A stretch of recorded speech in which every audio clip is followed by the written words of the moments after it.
Hello guys, welcome to another Top Table Wargaming YouTube video. This is just a quick video. I've got to film it really quick just to get it out there. As some of you may know, some of the Hobbit players, and you can use these for other games as well, but this next release that I'm going to do is aimed at Hobbit players, and there's going to be more different types of this tool to use for different systems, because I've got a lot of things in mind, but specifically this is for Hobbit players. Not to say it can't be used, like I say, for something else. But some of you may have seen the ring markers that are made with prone, immobilised, transfixed, failed courage, and they're different colours. They fit over the bases of an infantry model, and they save you lying your model down on the side and damaging the paintwork. You could also just hang them off a weapon on a model if it's a larger model, or if the model you want that's prone is surrounded and you don't want to start moving things, you can just hang it over the model to show that it's prone. And these have come in really, really handy. I've had a lot of praise about these, and a lot of people have picked some up. So moving on from that, anything that's going to make the game flow quicker, be easier to play, easier to understand certain situations is a good thing. And these were one of the things that, such a simple idea, and I'm not blowing my own trumpet, but they're a good idea, a really good idea. So the next thing for me was, I'm not a massive fan of using tape measures, big tape measures, and you're flicking them and you're knocking things over and you're trying to curve tape measures around models and things like that.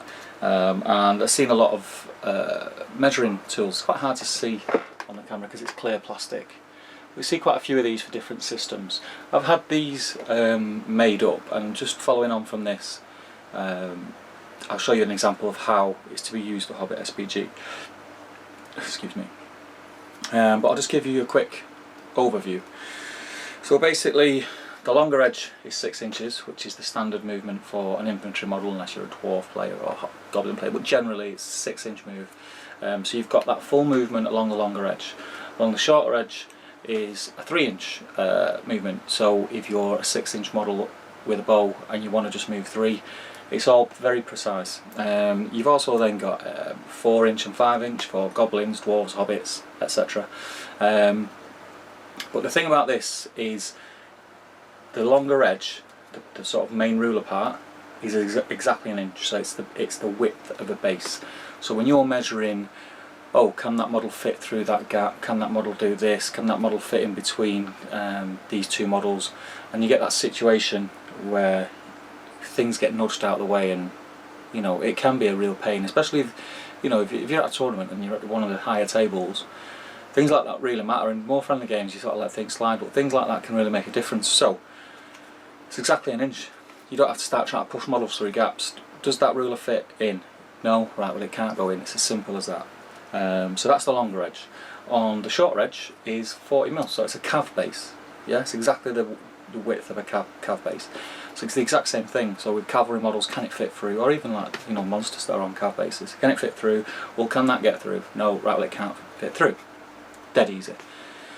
Another use for these is with them being clear plastic, because I see a lot of these and they're like block colour, so they'll be black, non-transparent. I've gone for the transparent for the reason of things like hurl, sorcerer's blast, things like that.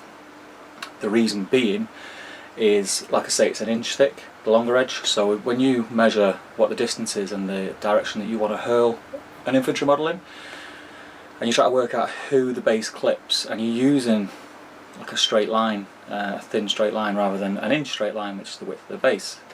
This is perfect. So it's 1 inch. So you hold it over the area. You hold it over the area in the line the direction you want to throw it. You look through the ruler, and any bases that you can see through the ruler are being hit by that model. So you know that they've been hit. They're not prone or not down or dismounted, whatever. And it goes the same for the 40mm edge. It's transparent. So if you throw in a cav model, you throw the full model. So you're measuring a cav base width as the line that you're throwing. So you just turn it and you hold it and you look down the line and see what it hits, because you can see through the ruler. I've just done another little example, so we'll go and jump into that now, and that'll probably hopefully explain it a little bit better. So in this example, guys, we'll get our top table measuring tool. As you can see, it's in clear plastic. There are plans to do in different coloured clear plastic, but this is just a sort of first run. So I've done them in perfectly clear, and I actually quite like them in the perfectly clear. It just makes everything really easy to see. So let's just say in this example you have Shelob fighting a Hunter Hawk. Shelob wins the fight, and Shelob sort of decides to hurl. Now you always have that instance where when you hurl and you say, right, I'm going to throw him in that direction, and unless it's a perfectly sort of single file line of miniatures, you're not sure who it clips and who it doesn't clip. Now you're going off the size of the base, which is 25mm an inch. You've got a 25mm inch thick part of the ruler here, so you choose your direction. You can hold the ruler over like so, and you can look through and see which bases it passes over, so you know then who is going to be not prone. In this instance I'll use the pro markers, which I also can provide like so, and obviously if it's a cav base you just hang them on. And yeah, so that's how you'd use the measuring tool to help you out in situations like hurl. There could be a situation where your monster or monstrous cav or whatever it is in a combat with a cavalry model, cavalry size base, and still chooses to hurl. Now obviously the base size is wider, which is why I've done the smaller edge of the ruler to be 40mm, and again you just pop it over and you just look, you just move it in a line and you can see which bases it passes over, and it just takes out any uncertainty, any point of the game that could, you know, turn into a flashpoint in the game and ruin the game for you. It's straightforward, it's easy, it saves time, and as far as I'm concerned, the game's needed something like this for a while, because time and time again you're playing games where people say, I'm throwing it in that direction, and the amount of people that they knock over, it looks like they've thrown them in a zigzag, they've hit that many people. Whereas with this, there's no mistaking. Yeah, it's whoever the line passes the base has been hit. You can use it for Sorcerous Blast, you can use it for hurl, anything like that. And yeah, it's obviously used for numerous uses. So you've got the longer edge, which is 6 inches, so that's straightforward. Infantry models will move 6 inches, like so. You've got the shorter edges for if you're not moving a full move, or you're moving dwarves, goblins, things like that. You can work that out easy enough. You have the inch depth, so when you have that instance where it's oh, can a base fit through there, and then you know you get that thing where people are nudging and they start pushing things out of the way. If you can't pop that in, they can't get through.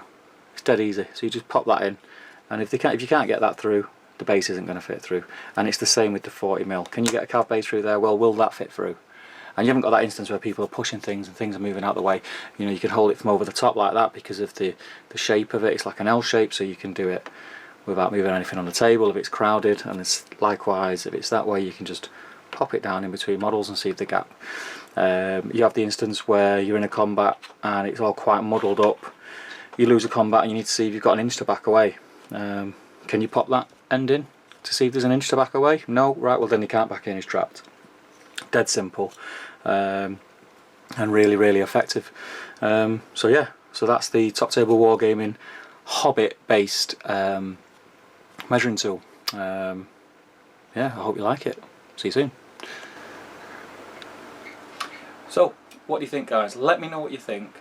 This is a prototype at the minute. There still might be some changes, because there's a couple of things after I had this made that sprung to mind that would also help on a measuring tool, but I don't want them to get too fiddly. This is really basic, and something like this I can keep the cost down on.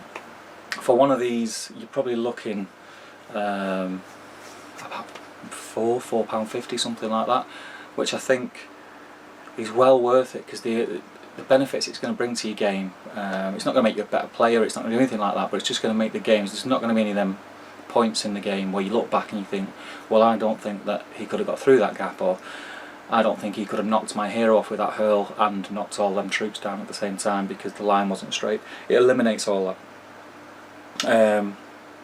So yeah, let me know what you think. Let me know if you'd be interested in one of these, if you think it's a good idea. Let me know if there's anything on one of these that's not on this that you think would be a good idea to put on this, and we'll take it from there. But I'm really liking these. I'm going to start using it a lot in my games. I've been using some of them, and they're just really handy, especially having the predetermined sizes on. I mean, I know it's the longest edge is 6 inch, but for instance, if you're moving a cav model 10 inches, all you do is you've got 6-inch one edge, 3-inch on the other, that's 9, and then an inch on the end. So you can basically go 3-inch, 9-inch, an inch, and that's 10-inch. So you're laughing on that score.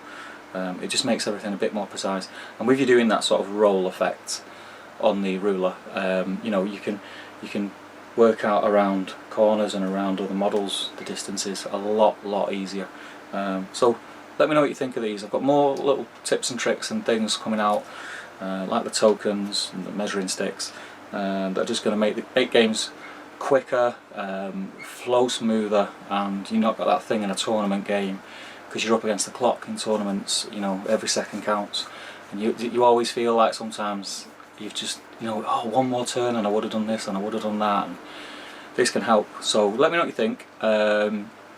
A few more videos coming. I'm snowed under at the minute because the kids are off school, really busy at work.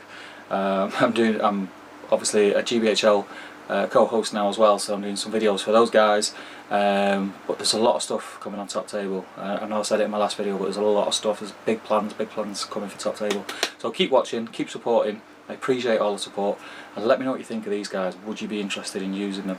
And that's it. Yeah. So keep on gaming, guys, and I'll see you soon.